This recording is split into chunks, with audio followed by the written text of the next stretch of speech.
શાસ્ત્ર પ્રમાણ છે. અને ભગવદ્ ગીતા એકમ શાસ્ત્રમ દેવકી પુત્ર ગીતમ. કોઈ એકને પકડી રાખો, ભગવદ્ ગીતા પકડી રાખો, એકે હજારા. એકો દેવો દેવકી પુત્ર એવ. અનન્ય ભાવથી દેવકી પુત્ર શ્રી કૃષ્ણને ભજો છો તો શ્રી કૃષ્ણને ભજો, ભોળાનાથને ભજો છો ભોળાનાથમાં પૂરી શ્રદ્ધા. એ તમારા માટે સર્વોપચારી, સર્વોપરી અને સર્વાવતારી ભોળાનાથ. માતાજીને ભજતા હોય તો આપણી માં પરાંબા ભગવતી આપણા માટે સર્વોપરી, અને એ જ જુદા જુદા રૂપે પ્રગટ થાય. માં કાળી ને કલ્યાણી હો માં, જ્યાં જોઉં ત્યાં જોગમાં. એ માને પહેલા તે યુગમાં જાણી મોરી માં, જ્યાં જોઉં ત્યાં જોગમાં.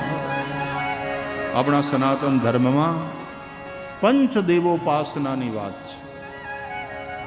5 દેવો: સૂર્ય, ગણેશ, પરાંબા ભગવતી માતાજી, ભોળાનાથ અને વિષ્ણુ ભગવાન. આ પંચદેવો સનાતન ધર્મમાં. એ 5 દેવતાઓના અનુસાર તમારા ઈષ્ટદેવ પ્રમાણે પંચાયતનની રચના થાય.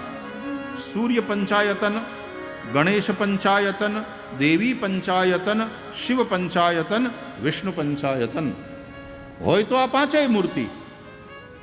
પણ સૂર્ય પંચાયતનની રચનામાં સૂર્યનારાયણ વચ્ચે ઈષ્ટ. આપણે સુરત દેવળ, અમને સૂર્યનારાયણને ભજનારા આપણા આ ક્ષત્રિયો, સૂર્યનારાયણને ભજનારા. ભગવાન રામ સૂર્યવંશમાં પ્રગટ થયા છે. એ સૂર્યના મંદિરો છે આપણે ત્યાં. સૂર્યની ઉપાસના કેન્દ્ર સ્થાને. પણ એમાં પછી સૂર્ય વચ્ચે હોય તો એક બાજુ ગણેશ, એક બાજુ માતાજી, એક બાજુ શિવજી અને એક બાજુ વિષ્ણુ. એ ચારેય પાછા હારવાર હોય ત્યારે સૂર્ય પંચાયતન થાય. ગણેશ પંચાયતનમાં તો ગણપતિ બાપાની મૂર્તિ વચ્ચે આવે અને એમાં આ બાજુ માતાજી. એના પાછા નિયમ છે કે ક્યાં માતાજી કઈ બાજુ આવશે, શિવજી કઈ બાજુ મુકાશે, અહીંયા ગણેશની સ્થાપના કઈ બાજુ થશે, અહીંયા વિષ્ણુની સ્થાપના કઈ બાજુ થશે. માતાજી વચ્ચે આવે એટલે દેવી પંચાયતનની રચના થાય. એ જ રીતે શિવ પંચાયતન હોય તો શિવ વચ્ચે, શિવ સર્વોપરી અને શિવ સર્વાવતારી.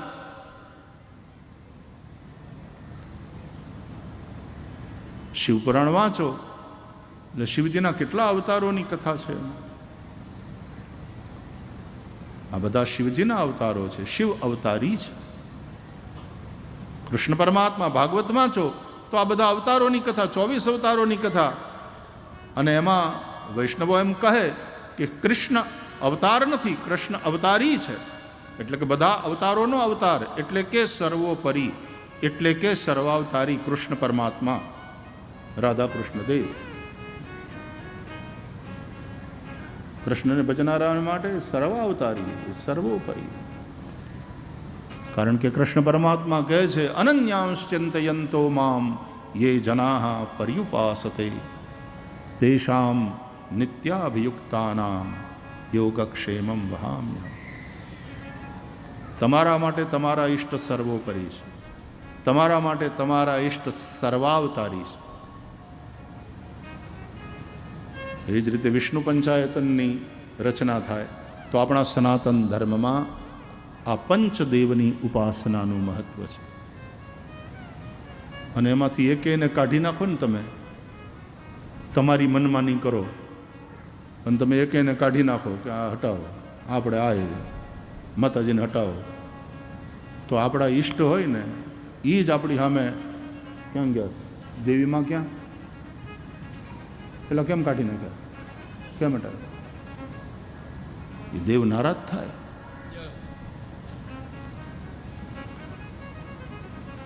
સહજાનંદ સ્વામી મહારાજની કેટલી સમજદારીપૂર્ણ અને ઉદારતાપૂર્ણ વિચારધારા.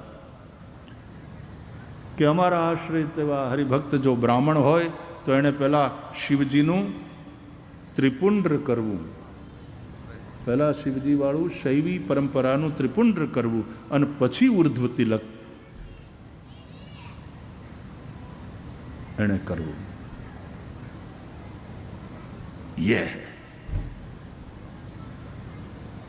આપણા મહાપુરુષો પ્રત્યે વફાદાર રહી, એમની વાણી એના પ્રત્યે વફાદાર રહી અને આપણે સાધના કરવાની છે, શ્રદ્ધા રાખવાની છે. તો બહુ સારું જ છે બધું. બહુ વિવાદ જાગે એવું નહીં બોલો ને પ્લીઝ, પ્લીઝ કેવું પડે ને. બીજું હું આ બધું આવું થાય એ સનાતન માટે સારું નથી. એટલે તમે સમજો ને વાલા, સમજો નહીં તો આવડા કોઈક સમજાવશે તમને, એના કરતા સમજો ને.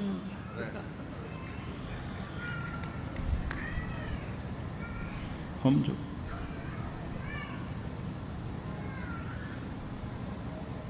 સમજદાર માણસ શાનમાં સમજી જાય, પછી વારંવાર ભૂલનું રિપીટેશન ન થવું જોઈએ. ભગવાન આપણને બધાને સદભાવ આપે, આપણને બધાને. તમે સમજાય છે ને હું આજે બોલું છું? આપણને બધાને કે આપણે પરસ્પર હેતવાળા થઈએ, એકબીજાની ભાવનાને સમજીએ અને આદર કરીએ, અને આપણે આપણા ઈષ્ટમાં નિષ્ઠા અને આપણા પંથમાં આપણી દ્રઢ શ્રદ્ધા એ ટકાવી રાખીએ. પણ કોઈને ઉતરતા ચિતરવાનો પ્રયાસ ન કરે. ખાલી આટલી વાત. તો દેવી માના ભક્તો માટે દેવી માં સર્વોપરી છે. ભગવત્યા કૃતમ સર્વમ ન કિંચિદ અવશિષ્યતે. દેવી જ પરાંબા ભગવત. તો તત્વ એ એક જ છે અને એક જ તત્વના આ જુદા જુદા રૂપ. આવું સ્પષ્ટ રીતે વેદોએ, ઉપનિષદોએ, પુરાણોએ આપણને સમજાવ્યું છે. સાધુ સંતોની વાણીમાં આપણને આ જ સાંભળવા મળે છે.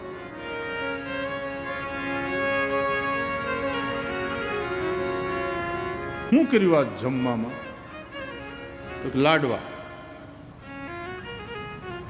લાડવા કર્યા એમ કહીએ ખરા. એકલા લાડવા હોય?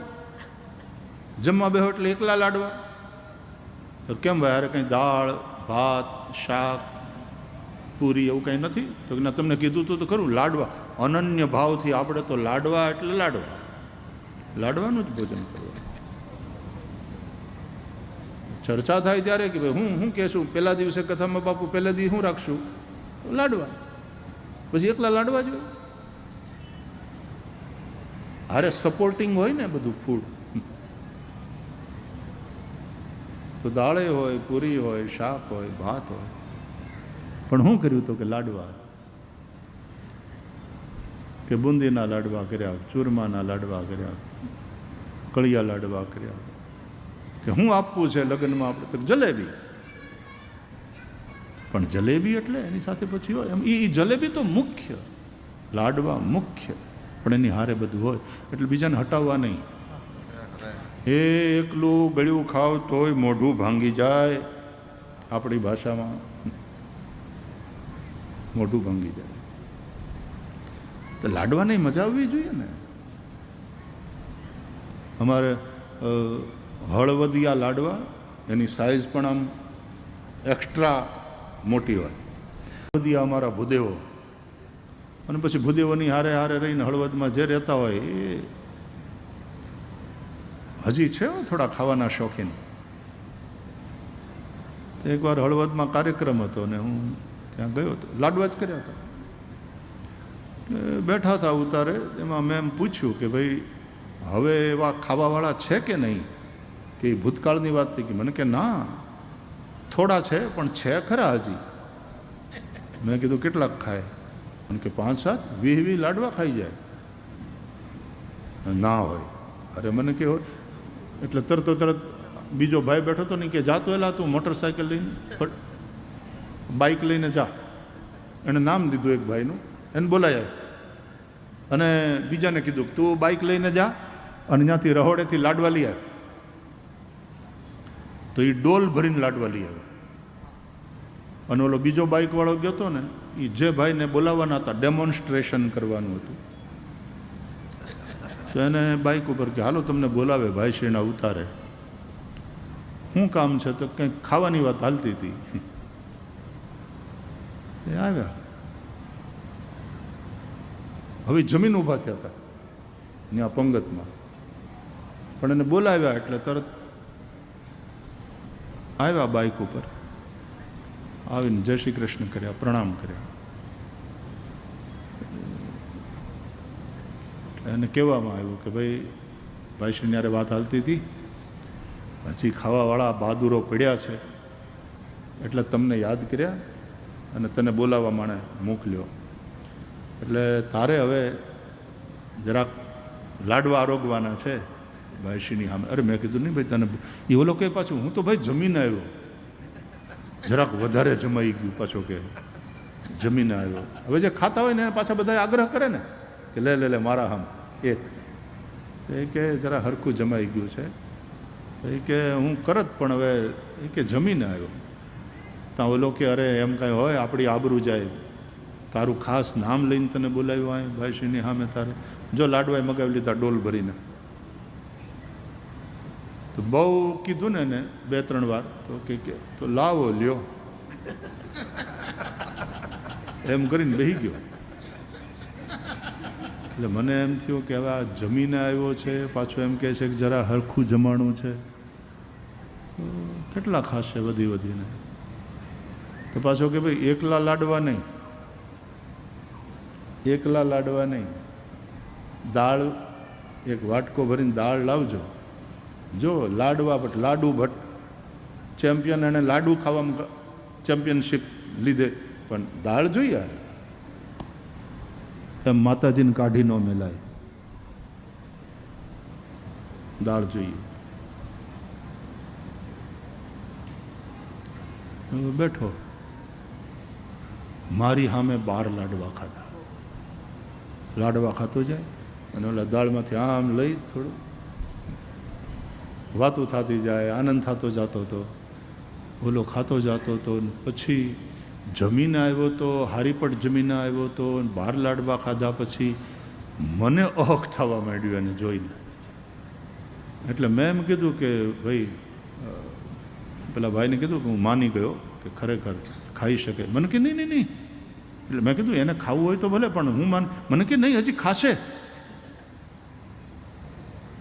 કેમ? તો એ કે તમે બહુ કહેતા હોય તો ખાઓ.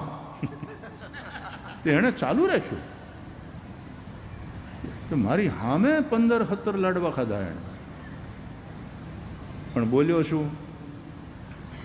અરે દાળ જોહે.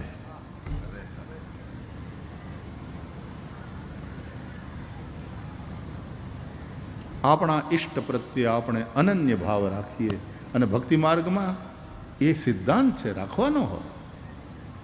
પણ હારે આજુબાજુ દાળ, શાક, ભજીયા, પૂરી, ત્યારે થાળી આમ ભરેલી લાગે. આપણા આચાર્ય મહાપુરુષોના કૃપાથી સનાતનની થાળી બહુ ભરેલી ભરેલી છે.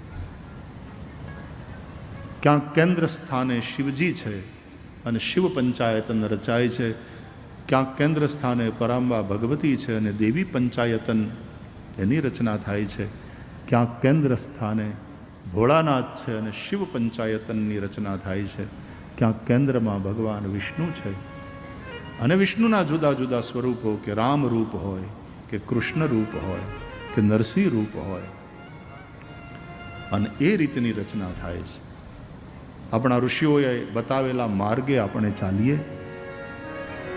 આપણા બહુ પ્લાનિંગ ને, આપણી બહુ બુદ્ધિ ને, આપણા એજન્ડા ને, આપણા એ બધું કરવામાં ગડબડ થાય. ઋષિઓએ અને આચાર્ય મહાપુરુષોએ આપણને જે માર્ગ બતાવ્યો એ માર્ગે ચાલવું. આવો એ જ ભાવ. હે ભજો મુકુંદ માધવ મોરારી, હે ભજો મુકુંદ માધવ तालियां बजाते हुए भाव से हे भजो मुकुंद माधव मोरारी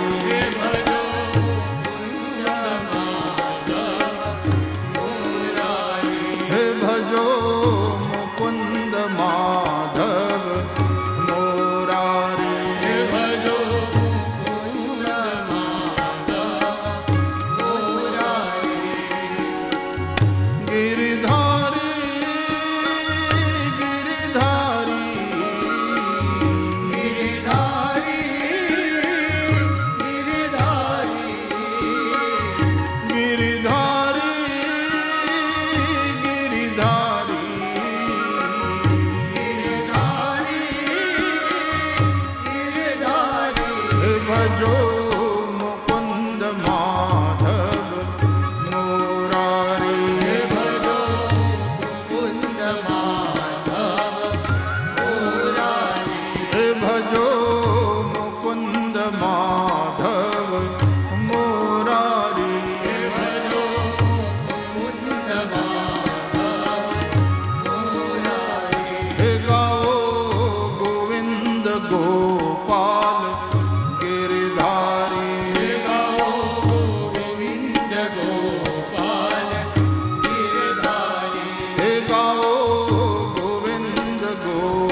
एकम सत विप्रा बहुधा वदन्ति, वह सत्य वह तत्व एक ही है।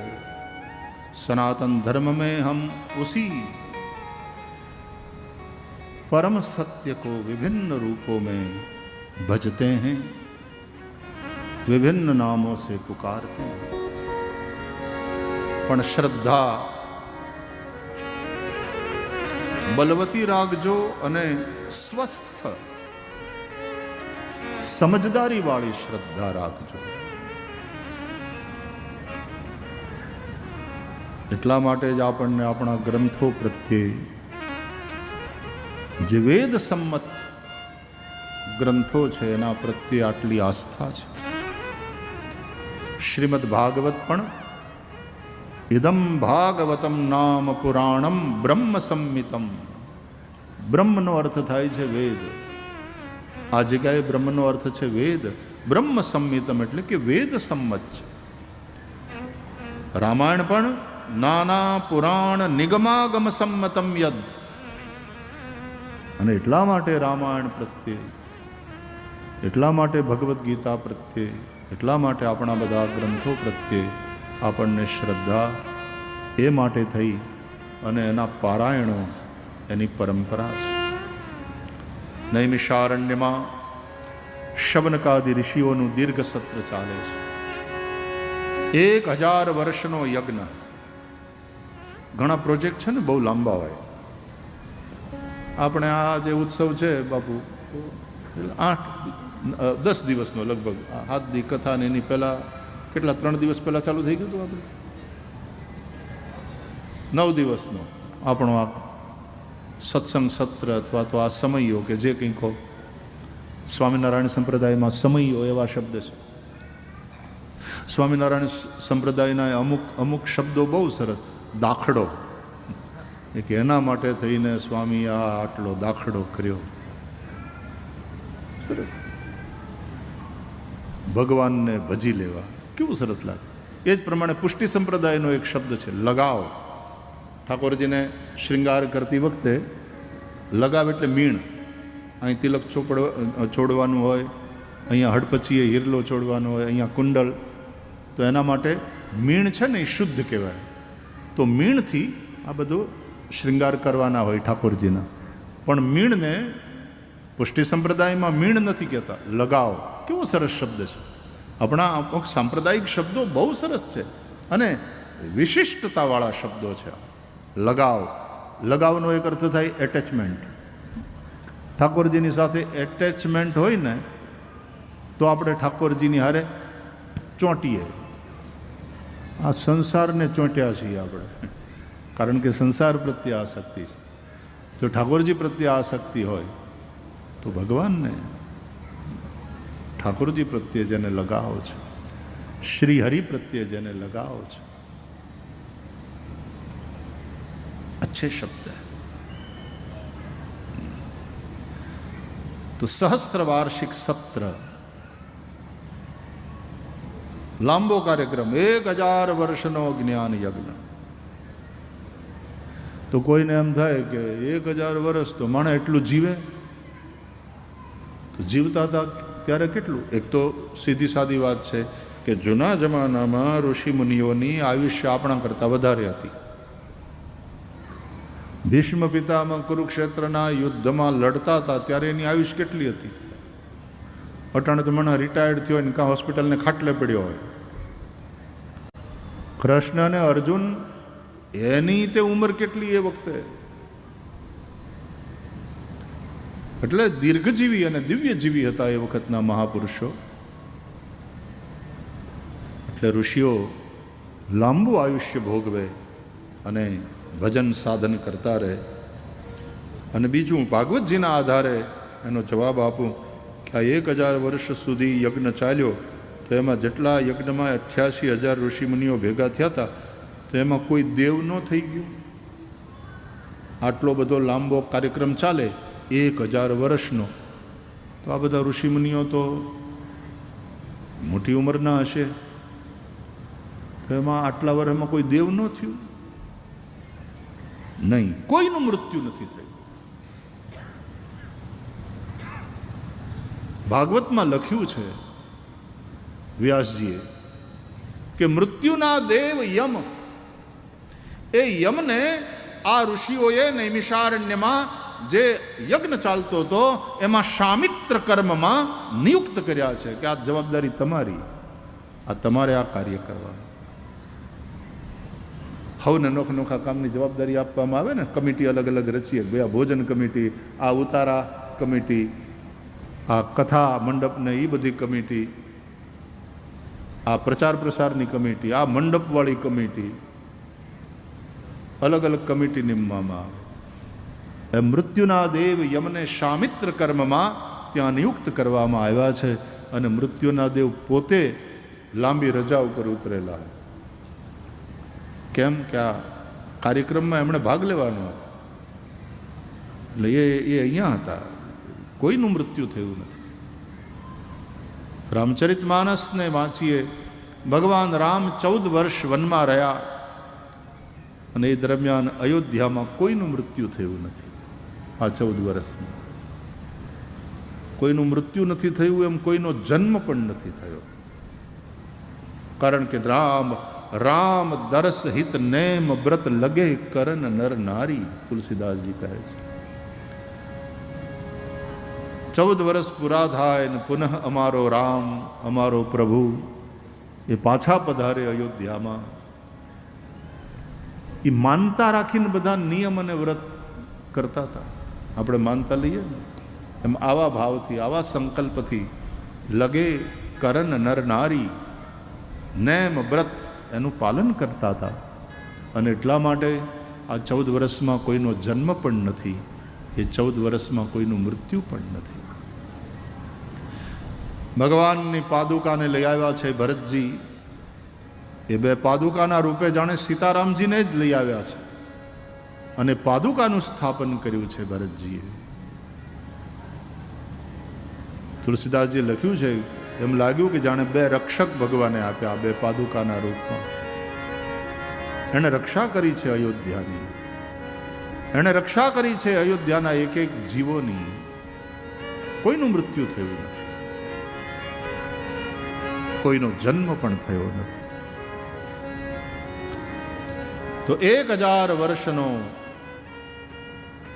યજ્ઞ, આ ઉપક્રમ, અને એમાં રોજ સવારે યજ્ઞ થાય, આહુતિઓ અપાય. યજ્ઞના ધુમાડાથી નૈમિષારણ્યનું આખું વાતાવરણ પવિત્ર અને સુગંધિત. બપોરના ભાગમાં કંદમૂલ ફલ ભોજન, અને પછી અપરાહ્ન સમયમાં એટલે કે બપોર પછીના ભાગમાં કથા સાંભળે છે. દરેક યજ્ઞ સાથે સત્સંગ કથાને જોડવાની પરંપરા છે આપણી. કોઈ પણ સત્કર્મ હોય એની સાથે સત્સંગ અનિવાર્ય.